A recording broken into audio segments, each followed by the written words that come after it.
Assalamualaikum warahmatullahi wabarakatuh. Wa ila ridhil talashi wa bisafati Rasulullah.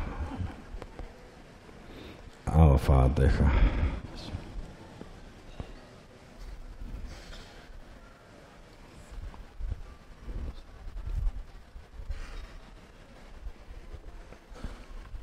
ولا حاضر هذا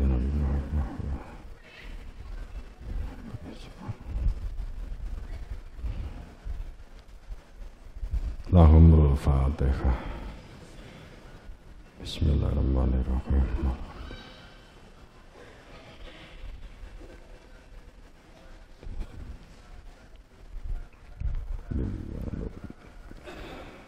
Jami'il rahmatullahi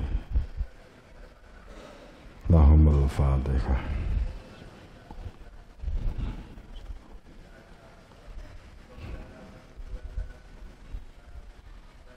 Lahu al-fatihah.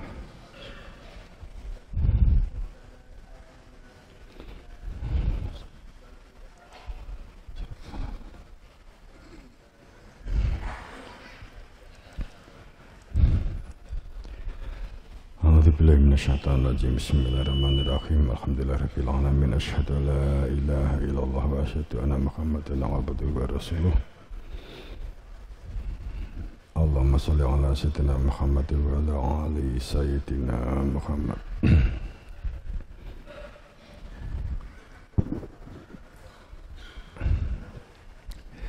Jamaah rahimakumullah, semoga kemauan semuanya.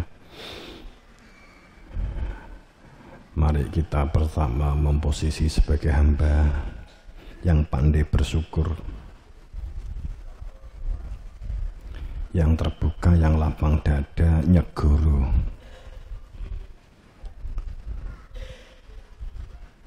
yang rasional dan yang memiliki nalar,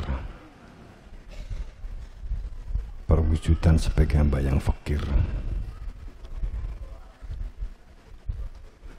Kedua, salawat salam pada junjungan kita Rasulullah Sallallahu Alaihi Wasallam.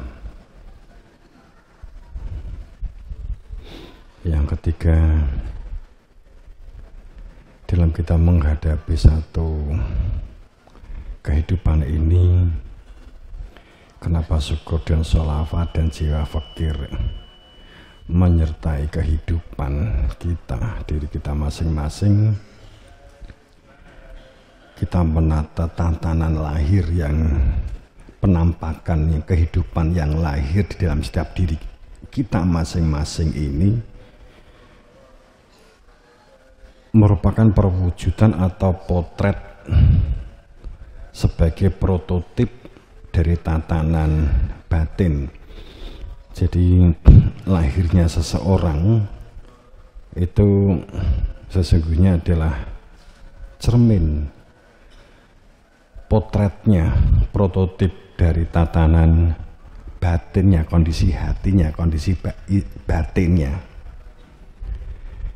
Kalau batinnya nggak istiqomah, batinnya tidak tumakninah, di dalam batin itu mudah kemerungsung, mudah galau. Maka kehidupan sehari-harinya juga akan tampak seperti mudah bosan, seperti mereka yang kehilangan pemikiran, kosong, sehingga dan jika ini terkemas dalam sebuah sistem komunitas, kita berbicara ini sebenarnya kita tidak sama sekali tidak kita maksudkan subjek atau unsur-unsur, kita kan menyelami dalam diri kita.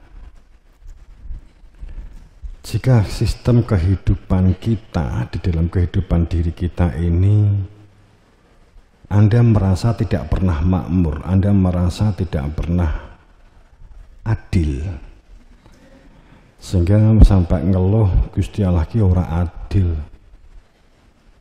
Gusti Allah ki katanya Rahman Rahim, tapi nyatanya kok saya seperti ini, saya sudah doa, saya sudah sholat, saya sudah puasa, Tapi kok tetap begini-gini aja, ngeluh. Sistem kehidupan Anda, sistem kehidupan kita, saat kita merasa tidak makmur, dan apalagi tidak bisa memakmurkan, kita tidak bisa bersifat adil dan mengadilkan. Adil itu adalah diri sendiri, al-adil itu adalah berangkatnya, perilaku adil itu adalah terhadap diri sendiri, bagaimana mengadili diri sendiri. Pinter dadi wong sing mengadili diri. Pada saat kita selalu merasa seperti itu, maka sesungguhnya kehidupan batin kita, hati kita, posisi batin kita itu terjajah. Kita tuh sebenarnya terjajah dengan kehidupan dunia ini. Mestinya kehidupan dunia itu dalam kendali hati nurani, yang memiliki orientasi, yang memiliki tujuan hidup, yang memiliki sasaran, tujuan, dan makna hidup. Itu adalah kepemilikan hakikat. Kalau dalam bahasa rileknya, bahwa kehidupan yang kita jalani itu, tujuan hidupmu, makna hidupmu itu tergantung batin. Volunya itu kan tergantung batin, hatimu. Kemudian saat hati itu mengenal tujuan, yang mengenal itu kan berada di dalam batin. Kalau kamu tuh mengenal pasangan, itu hanya tampak lahir karena pandangan mata, disuguhi dengan data-data karena cantik, karena kaya, karena kehormatan, karena jabatan. Karena ini, maka tidak akan memiliki umur panjang dan tidak tulus, tidak ikhlas.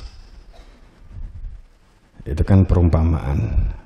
Makanya kan ada istilah munafik, ada istilah fasik. Ketulusan itu berada di dalam dada. Ketulusan itu bersifat batiniah, ruhiyah. Sekali lagi, saat segala sesuatunya diukur kacamata semata-mata jasad lahiriah, dan kemudian tidak pernah merasa adil dalam hidup dan tidak pernah merasa makmur dalam menjalani, padahal bisa jadi karena kesalahan kita sendiri, maka sesungguhnya kita telah disorientasi kehidupan. Disorientasi. Loh, aku ki mbok kira ngomong ki wis sempurna apa? Aku ki iso ngomong ki ya mergo nglakoni padha karo sampean. Padha budreke, padha bingunge. Aku nularne bingung ndek sampean, begitulah. Gitu ya. Mbok kira aku bar kelaran ya jempalian aku. Iki kan nerok nih. Ngalami. Dan jika kehidupan kita di dalam keseharian itu dengan keluarga, dengan pasangan, dengan istri-istri, dengan suami, dengan saudara, dengan keluarga, sama sekali tidak ada tanda-tanda perilaku rukun, tidak ada kerukunan. Saya itu sering dituduh orang yang tidak bisa rukun, katakan, padahal yang sebenarnya nggak mau rukun kalau menurut kita itu si lawan kita gitu loh. Tapi kita sering dituturi. Anda pada saat dimusuhi mungkin saudara atau tetangga orang lain melihat bahwa kamu itu sing iso ngalah, itu biasanya jadi sasaran tinggi tutur. Jadi nggak mungkin dia itu nuturi wong sing geding kowe, sing memang punya penyakit iri dengki. Itu yang saya alami juga begitu. Ada di enek tangga moro, dulur moro gitu. Ya langsung wis tanpa babi bu. Mas Yai tulung dadi wong sing rukun. Aku batin sing gak gelem rukun kaya duduk aku.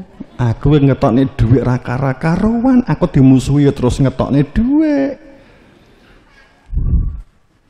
Isuk ngelok-ngelok nih, sore ya tak lungi dhuwit, bar dilungi dhuwit malah ngelok-ngelokke, malah nyauri utangi aku. Tapi emang tak rungokne. Ya mergo aku ya bar lagek wae ngalami. Jadi dituturi 2 jam luwih, aku ya mung meneng ae. Sing rukun, sing adil. Dadi wong aja kikir. Wah, aku dituturi 2 jam. Terus nek aku ngomong piye? Aku ya meneng ae ngono ta.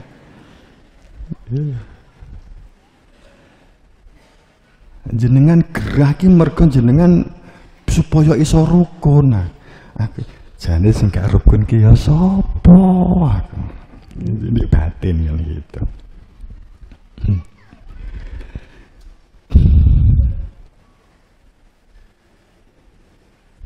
Bayang ke 2 jam luwih aku gak ngomentari belas, nek gak kebuangeten pomene sampai nyandak Mbah Yai sebagai fungsi guru gitu, saya baru jangan prasangka, jangan menyimpulkan sesuatu yang kamu gak tahu. Saya hanya mengatakan gitu aja.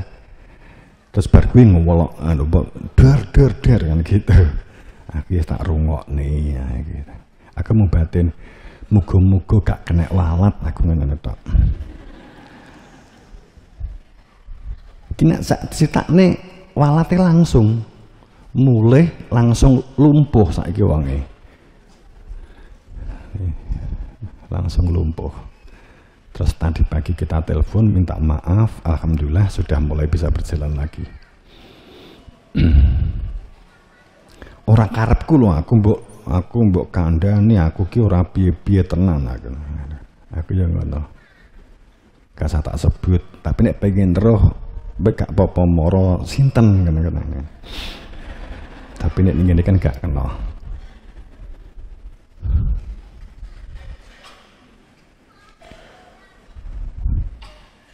Lek ngomong ngene iki nek gak nglakoni ya terus piye?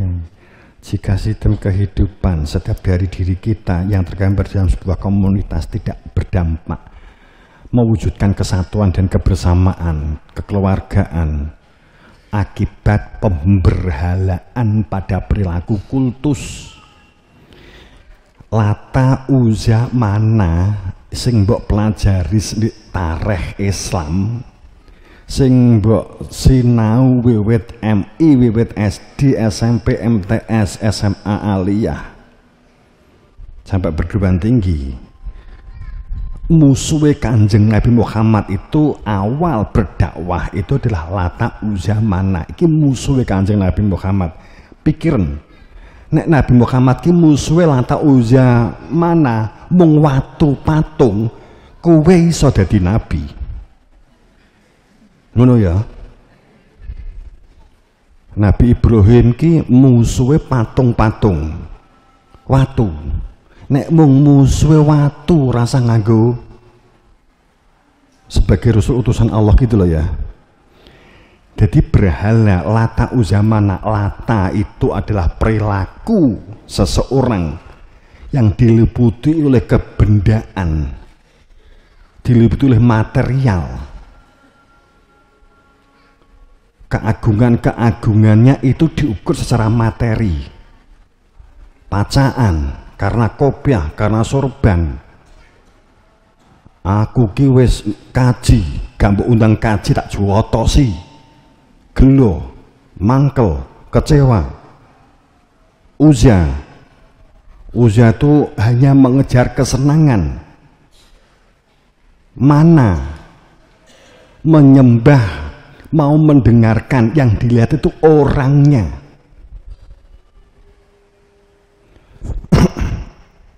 Jadi Lata Uzamana itu duduk perkara watu, duduk perkara semen. Jadi perilaku seseorang pada saat mengkultus, memfanatik, maka itu adalah sesungguhnya Lata Uza dan Mana. Lah nek ngono ya abot tenan begitu loh, ngilangi watek, iri wae gak seneng karo kanca. Kuwi ngilane kowe wis muni ngapura, kono ya wis ngopo-ngopo ngapura, gitu. Petuk ya mbok hindari. Lah nyapa ngindari? Aku ndelok bocah kuwi senep. Terus alasannya dilegalkan, diislamkan. Timbangane aku atiku reget, timbangane aku ki kotor, timbangane atiku ki najis. Aku ora pengen petuk kae, aku mau sejarah rono, mergo aku kalau saya sejarah ke sana, yang ada itu di dalam batin saya itu marah, saya dosa, lebih baik saya enggak ke sana. Alasanmu ngono biasane. Nggih?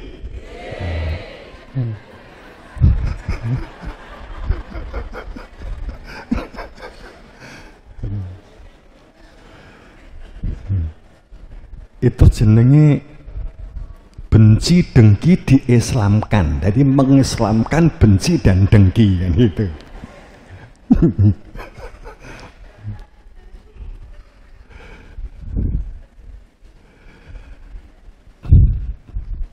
Jadi orang itu kalau sudah fanatik dan sudah kultus, pindah ke lain hati, move on. Bahasamu. Terus akhirnya gabut.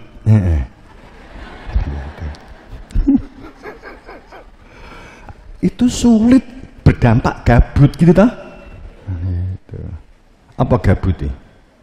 Gabut itu biasanya kalau nek ebar dipanen kemudian diseleb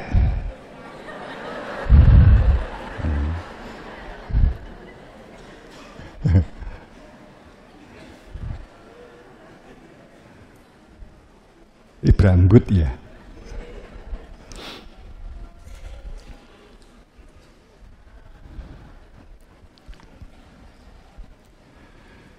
Bangga itu boleh, tapi saat berbangga-bangga, li kaila tak sau ma fatakum.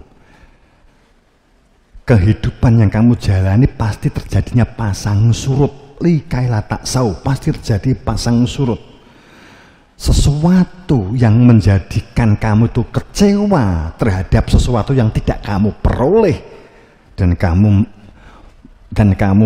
menjadikan jatuh, padahal menjadikan kamu berbangga-bangga. Ini kala tak sama bima atakum. Maka bagi mereka yang awas, bagi mereka yang waspada, itulah cara Tuhan untuk mendekatkan seorang kepada Tuhannya dan untuk mulai berani mengabaikan yang tidak berkaitan dengan Tuhan. Sungguh inallah, sungguh Allah la muhtalin fakhur, sungguh Allah tidak suka dan tidak mencintai orang yang berbangga-bangga, kan begitu.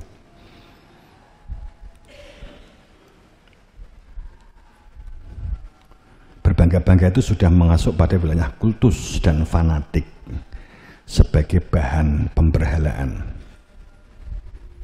Saat demikian maka menjadi kita sesungguhnya kita tidak mengenal inti kehidupan.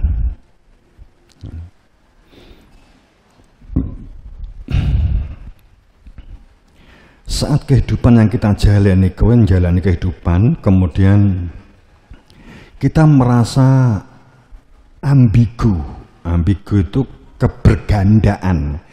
Jadi kita tuh sering bingung, aku milih iki apa iki ya. Saya milih ini atau ini ya. Kan gitu. Sing biasanya kamu bingung itu kan pada saat kamu milih jodoh. Iki sing tak pilih iki apa pilih iki ya, kan gitu. Kan gitu. Sing arepe rabi utawa sing duda utawa sing rondo, itu kan ambigu itu. Gitu. Jadi yang sulit move on itu sejak Nabi Muhammad wafat, sulit move on ke Imam Ali, sulit move on kepada Sayyidina Hasan, akhirnya membuat oloan, membuat fitnah kan gitu. Sampai saat itu banyak yang belum move on gitu loh.